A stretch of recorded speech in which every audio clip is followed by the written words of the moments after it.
I'm Tony Ambrozie, and I'm the Chief Digital and Information Officer for Baptist Health of South Florida.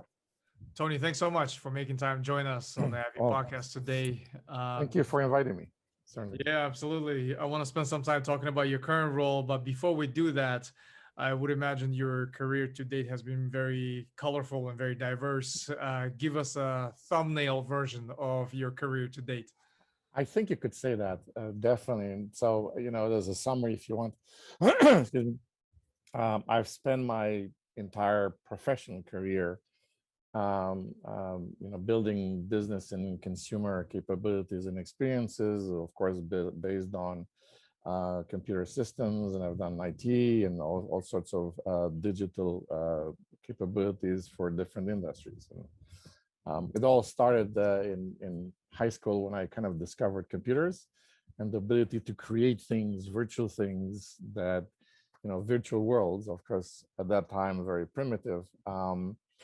And so that was that. And then I was doing my first master degree, and at that point I decided to kind of put it a little bit on hold, to my parents' dismay, and just start a company, a software development company.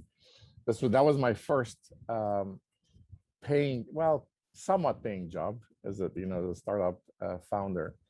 It was doing creating software for business software for enterprise, small and medium enterprise companies. It was very modestly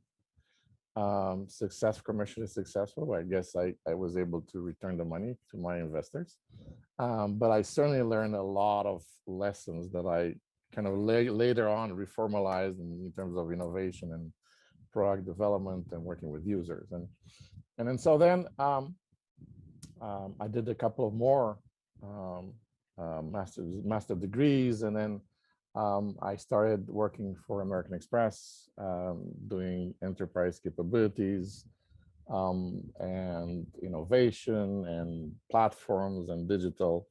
And so when I left in 2013, I left as a vice president for digital platforms there.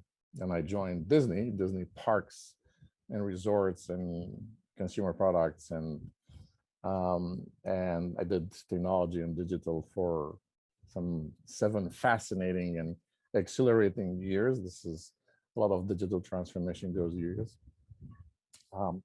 Until about last year, when Baptist approached me to help them with their digital transformation, very ambitious program. So that's here am I doing that. Of course, moving to healthcare in the middle of a pandemic. Everybody said, "What were you thinking?" And I said, there is no better time than this." And so my role is a dual role, as you can imagine.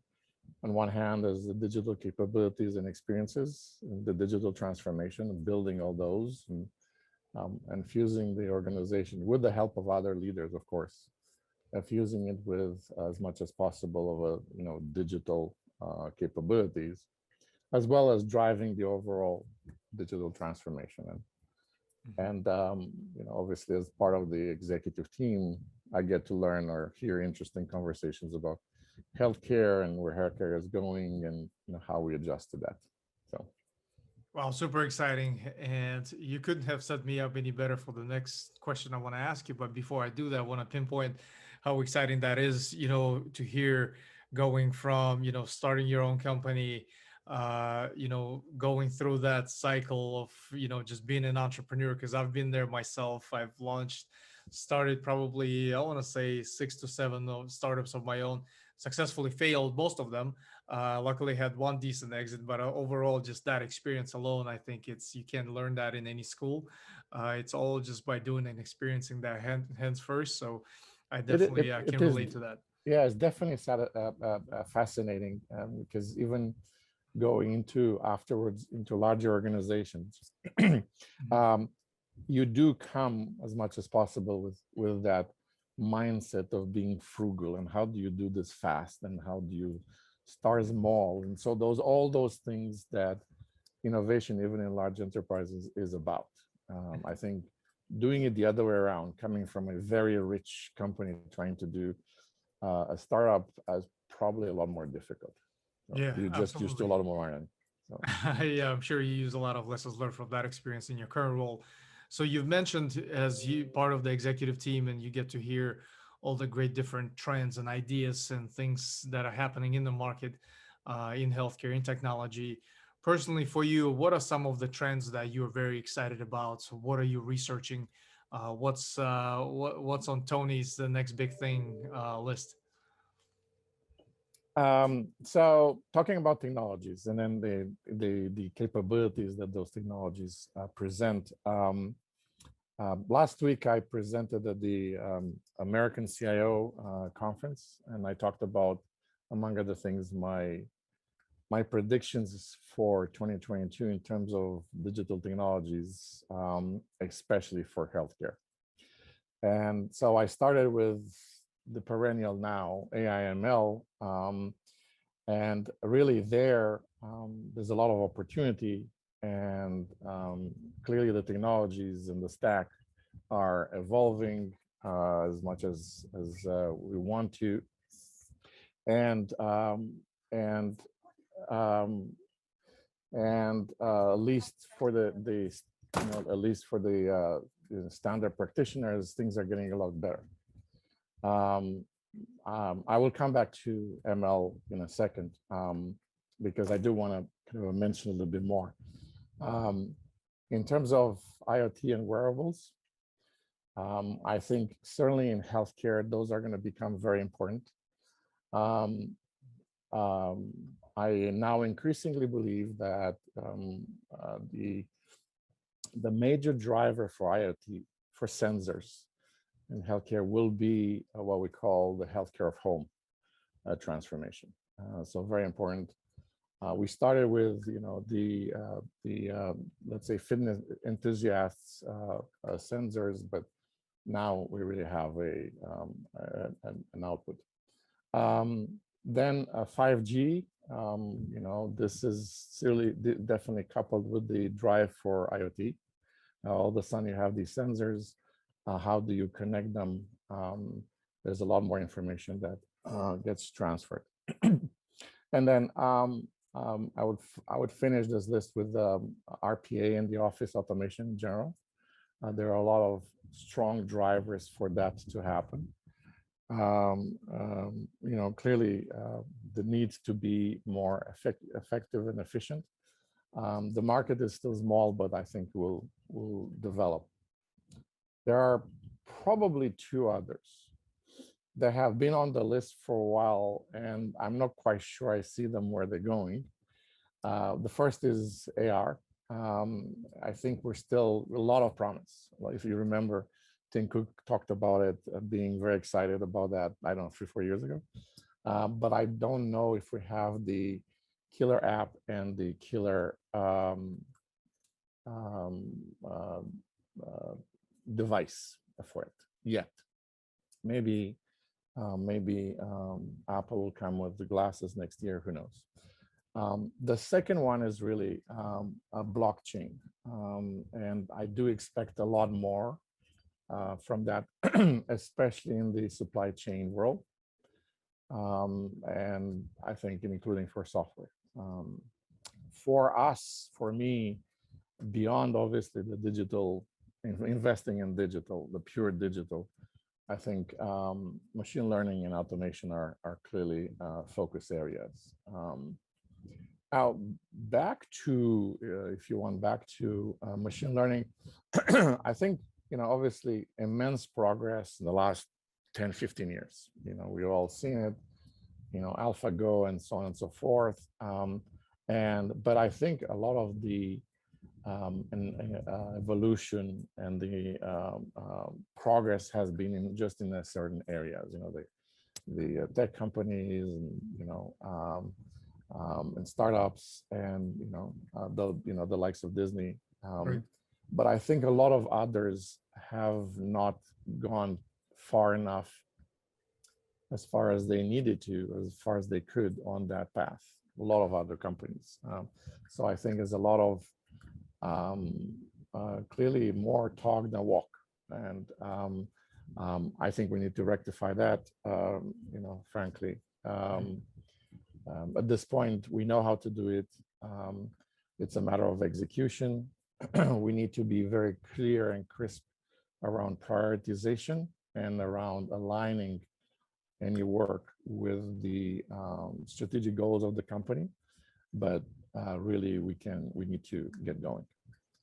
Right. No, absolutely. Very interesting trends, and thank you for sharing those because, with this current, market that we're in and coming out of pandemic, it's been very interesting to observe how a lot of companies adapt, how a lot of companies actually, take advantage of all of the advanced technology capabilities and really, from just simple things as, employee just onboarding experience or anything that has to do with collaboration. I think there's a lot of opportunity there, which leads me to the next point. As you head up the transformation and also the overall technology division of Baptist, in terms of building and fostering a culture of innovation, that topic is very prevalent on Ivy Podcast. I spend a lot of time talking to other executives, and we always touch upon different strategies and practical recommendations that really help you as an executive build that environment that really promotes the autonomy for your team members, your employees to really grab the bull by the horns and really start experimenting and building new things. How do you go about that? What are some of the things that really help you foster that innovation environment at your organization? Well, I think it's, and by the way, I've done innovation and emerging technologies at Disney, which was a absolute delight. Um, and it does help. Some structure helps, um, and there are a number of innovation frameworks that the likes of Clayton Christian and Larry Keeley, and these names very well because they're close to you, and others have developed, usually describing the type of innovations and the best practices for each. So these frameworks are useful.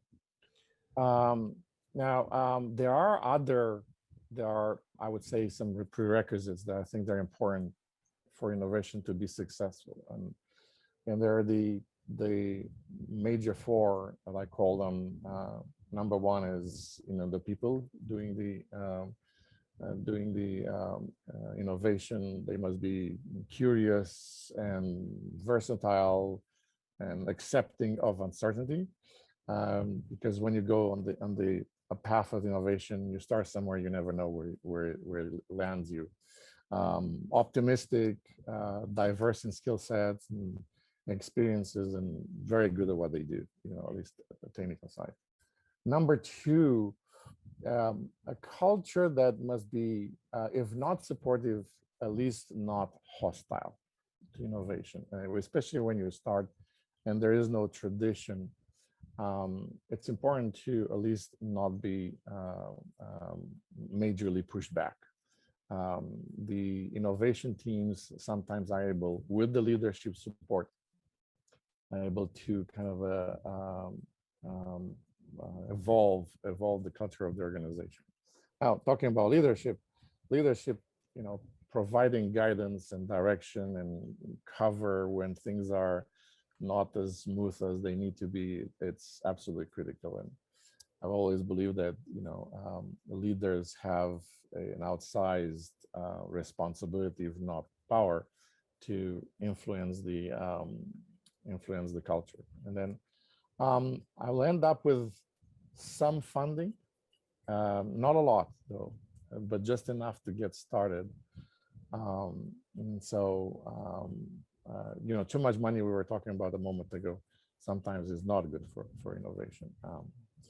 And then there are, I think, three major principles I call them principles for innovation. The first is really the incremental and iterative nature. The second is really the experimentation, constant experimentation, especially when especially when dealing with emerging technologies, new technologies.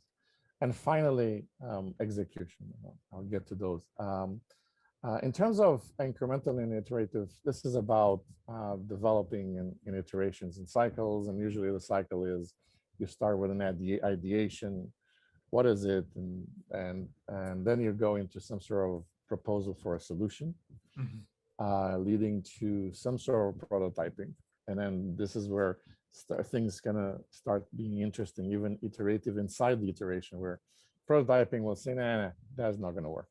So you go back to ideation. If you go past that and or with some small tweaks, then you go into some sort of pilot Right. to prove with some real users this time. And again, that could also turn you back to, and that's my experience from with my first company actually, where um, we had a major pivoting to do after the first encounter with users.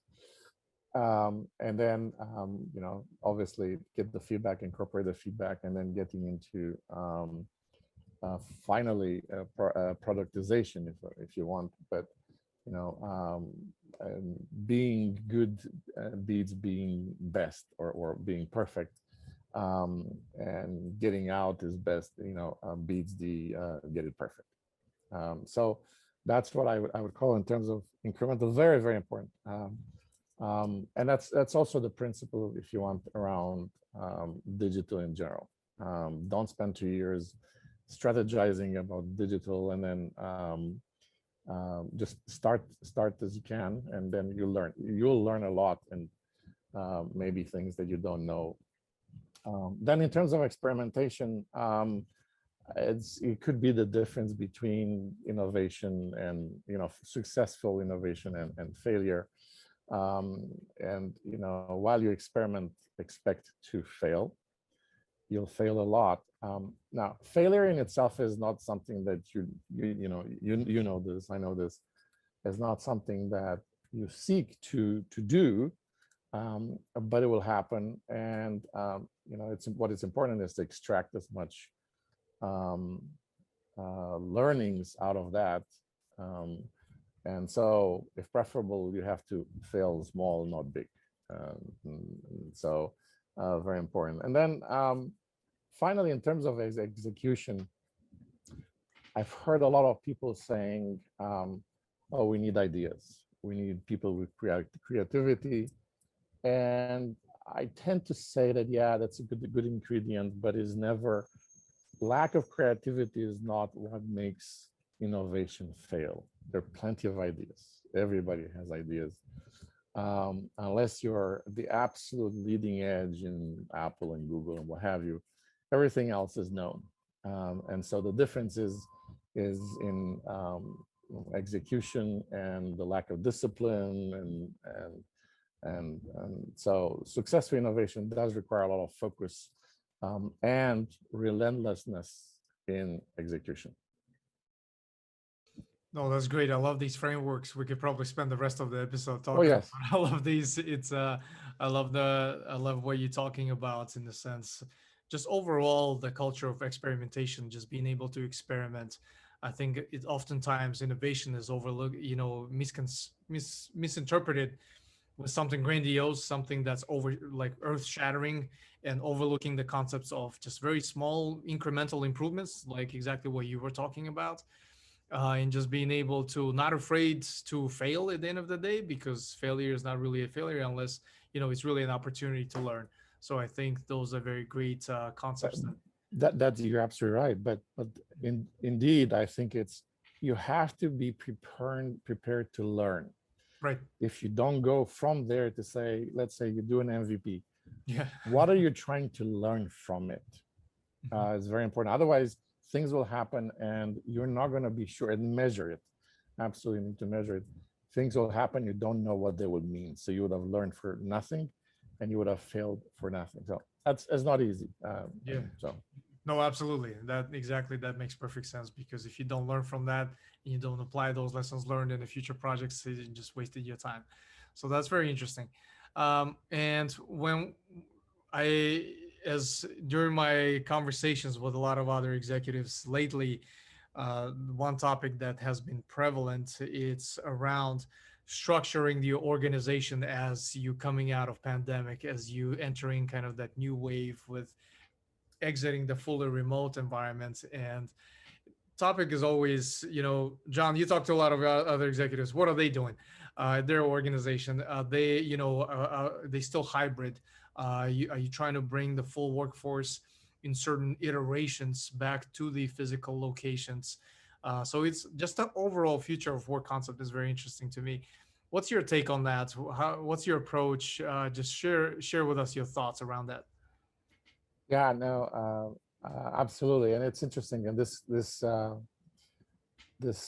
topic has started as soon as the pandemic started, and it was interesting because um, in the last couple of years, so the year before the pandemic, I was responsible for the technology and digital for Disneyland Paris. So I used to travel a lot, and I've traveled in my past for business a lot, but that year prompted for me this thought of what is office for me anymore. I have an office here in Orlando actually too, and then one in Paris. And what is office and where is my office? And I think I evolved this even before the pandemic, as I said, this concept of you work where you is the best place at the moment, um, which kind of excludes the 100% in the office or the 100% in the at home. I think in technology, certainly we've been very, very successful this past year, very successful, and even increase in productivity, crazy as that may seem. Whether we can sustain it as long term, it's an interesting aspect. But I think there will be some hybrid, but not in the sense of somebody mandating you have to be in the office 3 days out of 5 or 4 days out of whatever it is. I just think it's going to be back to what makes sense. Where does it make sense to be in a particular day or a particular week? Certainly there are situations where, let's say in you're brainstorming a innovation idea, that tends to be a lot uh, uh, more valuable, if you want, if people are in person. Um, but then there are a lot of other situations where I don't think it makes much difference. So those would be my thoughts, if you want, around how we do work. Mhm. I don't think we need to be doctrinaire about it. And by the way, I think there are going to be other disruptions. Knock on wood, not as bad as this one, and not as catastrophic and impactful in terms of lives. And but there will be others. Whether it's, I don't know, global warming or what have you, where we just need to stay flexible and develop the ability to function very well in the most flexible way. Right, right, absolutely. No, very interesting concepts there. Thank you for sharing that, by the way. So, you've ran your own companies before. You're an executive at large organization. So, for you as an executive, whether you actively recruiting or not, surrounding yourself with the best people, the best professionals on your teams, I'm sure that's the top of your mind 24/7. Oh, So absolutely, absolutely, yes. so exactly, and I know how that goes. And everyone I talk to, it's always that. Even in the back of my mind, can't help myself to evaluate: is this someone I would want to work with? Is this someone I would want to do business together with? It's just kind of just the nature of the beast. So for you, Can I offer you a job, John? all right, done. Thank you. So when you what just I'll categorize this question in few different buckets, because with this war for talent out there that we've experiencing these days, because a lot of companies thought, okay, we're going fully virtual. Now we have great access to great candidates on a global scale, but the competition has 10x because companies that are much bigger, much faster, much whatever, they also targeting the same candidates. So what's your overall take on really surrounding yourself with A plus players and at the same time succeeding in a way that allows you to attract the top talent to your teams? Um, it's a great question. Great topic that have always been a very important for me. I mean, robust talent and great teams is really the most important. Okay, let's call it asset, but you know what I mean. That one can have, and I've always said that if I have the people and the teams, and those are my responsibilities to hire and maintain and build those teams, I can do almost everything. And with those three, being able to having the asset, the teams, and the people, and being able to do things, I can always get funding for to actually do what I want to do. But I think it's important. One thing is to mention here is that great talent is only meaningful if it's part of great teams, and rarely separate. So here are my thoughts around attracting and retaining talent, and most of it is going to be first retaining, as you said, the war for talent, but that will lead into attracting, but also at the same time building great teams. So um, what I do is I try to create an organization that has the reputation for something, and that in itself tends to attract people because people learn about it. But the way I do it is I start by, or we start by defining a big goal and a compelling vision for the organization beyond just the normal things. We just don't build software.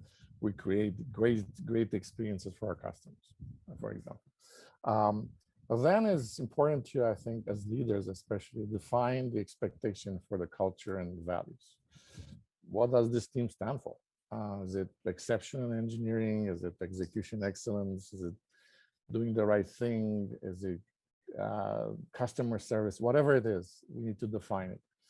And then you have a set of clearly stated operating principles and not rules. I think these three are, as I said, very important in making the organization attractive to high caliber people. A lot of times, people inside the company or even from outside say, "I want to work for this organization." In a certain sense, this actually does recruiting for me more than I do. Now, when it comes to selecting candidates or finding candidates, that selection is careful for strong technical talents and great potential, more so than the current technical skills. When I started at the American Express, and for a long time after, Java was, the greatest thing you can do, developing Java. Well, that has been changing. So if you need to hire for those who have the talent and the ability to evolve over time, and that potential and the willingness to evolve over time. I try to imagine how those candidates will evolve and how will rise to the task. Try to keep the jerks out, frankly. And then, as I said, on the innovation side, look for curious people willing to learn, strong values, diverse, strong ethic, imaginative people. I think that the standard would be, somebody who's a kind of T-shaped person, which is, broad, very broad, but deep, at least in one areas. And then as a team, and all these people, invest time and effort in their development, mentor and teach them, and as they grow, gradually give them more responsibilities and more autonomy, and as they earn it, as they gain it, give them the respect as leaders, not just as individuals. Encourage them to not compete against each other, but to compete against themselves. I want to be better than myself yesterday, tomorrow. Um, so, I think, and plus, I think I would close with, as a leader of organization, you need to make sure that you keep your commitments and you're true to your word. Oh, that's great. I love all these frameworks, and thank you for compartmentalizing such a loaded question into these particular different strategies, which all make sense and very interesting. So when you've mentioned touched upon briefly on the overall interviewing concept, on how you approach the interview, how you deal with the prospective candidates. Tell us a little bit about an interview with Tony. What does that look like? What type of questions you asking, to the extent that you can share? I would imagine that when they get in front of you, they've gone through multiple rounds of technical assessments, group interviews, and things like that. So when the candidate sits down with you, what does that look like? Tell us a little bit more about that. Um, it depends what the role is, to be honest with you. But I think it's very important whether there is a technical role or a product management role, right?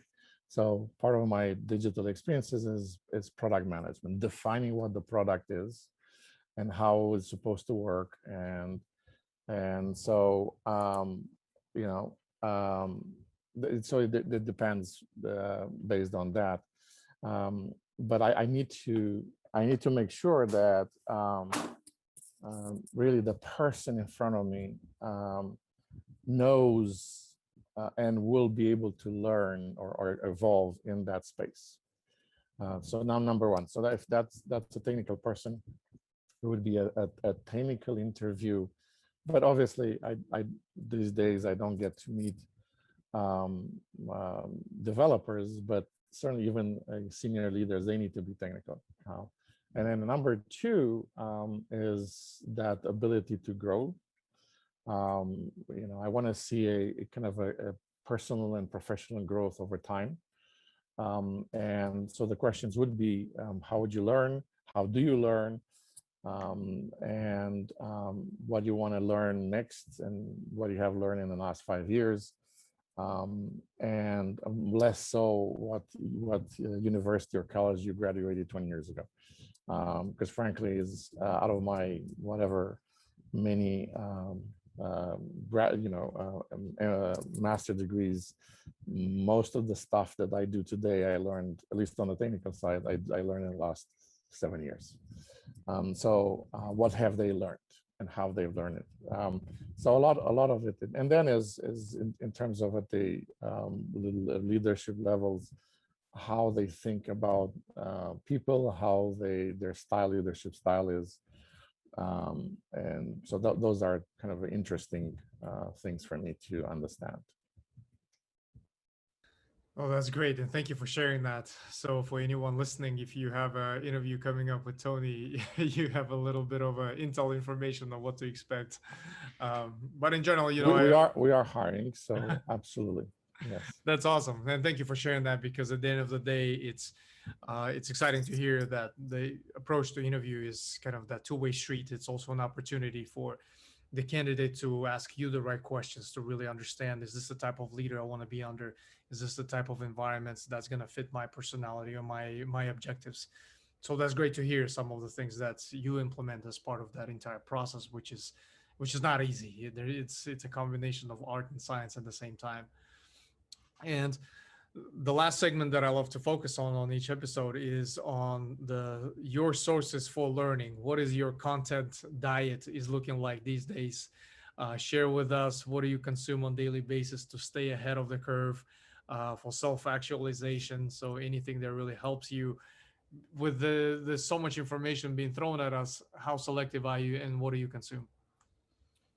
Um, that's a great question. I've always thought that constantly learning, is fundamental to anybody, but especially for a leader. So constant learning, constantly getting better and more informed, very, very important.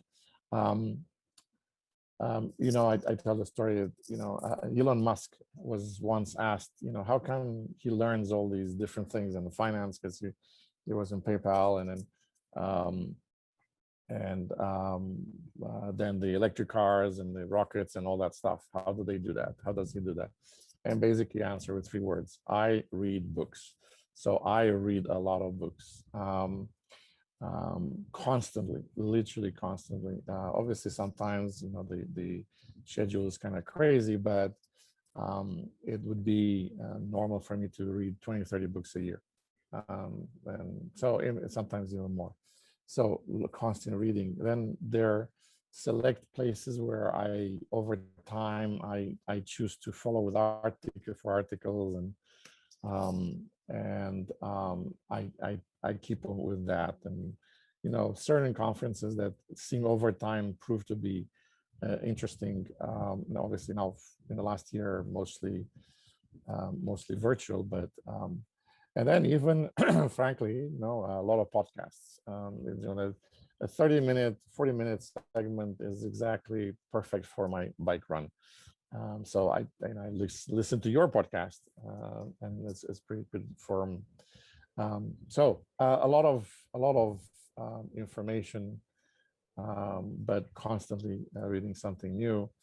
Um, What are you currently reading in terms of well, I just finished a book called Deep Medicine by Eric Topol. It's interesting. It's about AI and ML in healthcare, uh but with the interesting twist of using AI and ML to make healthcare more human, which is very interesting.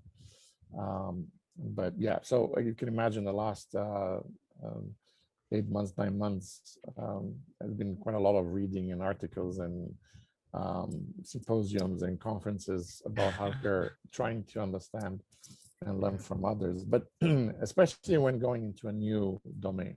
Mhm. So Definitely. what's is as you read a lot, you read 20 to 30 a year. Wow, that's very impressive. So what's one book that your all-time favorite that you always recommend to others, Oh, and I, I, why is I it? don't, I don't think I have. I stay away from all-time favorites because I have, you'll be. Um, but I find, for example, and like I gave this before, I find, a book by Stanley McChrystal, General McChrystal, Mhm. very useful. Especially when you have this, I think it's called Team of Teams. When you have a big organization, I've had big organizations made of teams that they really are a collection of teams versus one big team. And how do you make them to become one team? Obviously, that was in the military for him, but in the business world, that's very common. Organization not operating as one with silos is probably one of the most common problems one can encounter. Um, and so that's one. The other one, another one is a little bit of an insight, if you want.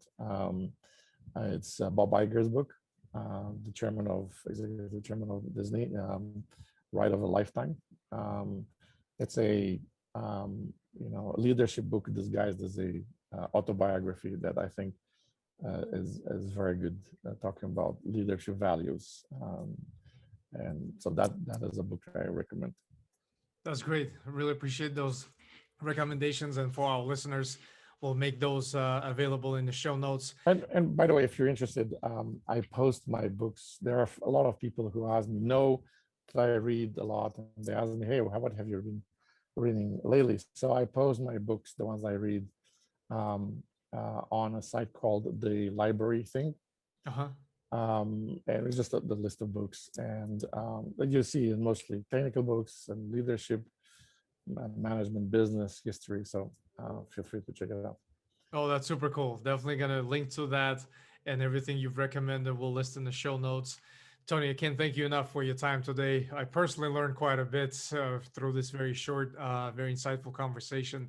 What I love doing with all the guests is do another recording in about a year and see how much of change transpired so that we can revisit the conversation from a year ago and see everything that we had discussed. So those are usually a lot of fun. So So definitely looking forward. you're looking for those moments where like, yeah, I didn't know what I was talking about then. Didn't work out completely. Nothing like what I thought could be. So absolutely, I'm open to those. Remember, this is about learning, failing, learning, and getting better. So Absolutely. That's I'm sure exactly what we some discussed. some initiatives like, nah, it's not gonna work, or didn't work. Turn out to be, yeah, good idea. So absolutely, looking forward. Awesome. Definitely looking forward to that. And I appreciate your time today. Absolutely, thank you.